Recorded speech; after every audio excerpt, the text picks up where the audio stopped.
Well, the Supreme Court approved essentially an emergency request made by the Trump administration to move forward with this massive layoff of federal employees for the Department of Education.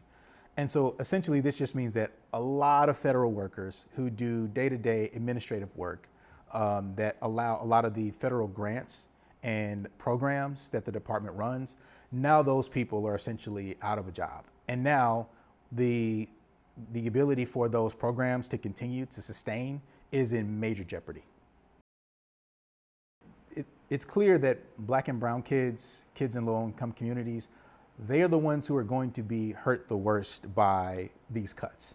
When you think about the Title I program, the largest percentage of kids who are receiving resources through Title I are your Black and brown kids and your kids in low-income households. When you think about the federal student loan programs, this is a make or break opportunity for Black and brown kids, for kids of color. You think about historically Black colleges and universities that rely on Pell Grants. You think about the fact that historically Black colleges and universities are still the least likely to receive federal research funds, and those funds are about to shrink or have been shrinking. When you think about, again, the federal student loan relief program, this has been one of the primary pathways through which we are able to get more teachers of color into the classroom. And so, yeah, this is from top to bottom, this is going to make life in America much more challenging for your average Black student, your average brown student, and any kid growing up in a low-income household.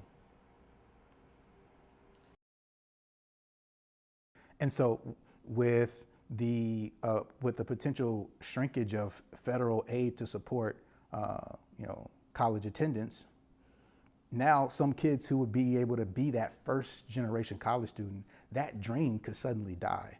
And so, this is going to be these cuts are not just headlines on newspapers. These cuts are things that we are going to feel on Main Street. States have had the majority of the power when it comes to education. So your most influential and most powerful education policymaker has been your state education commissioner in your state, and it's been your governor of your state. These have been the political figures who set your education policy agenda, not your president and not your secretary of education. So regardless of what the Trump administration is doing and saying right now, states have been in control when it comes to education.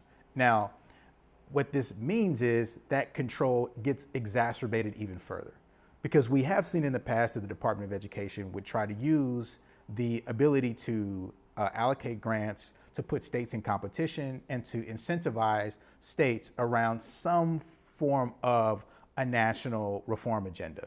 Now that's gone, right? And what you might end up with is essentially an education apartheid system, where the kind of education that your kid receives depends heavily on the state you live in.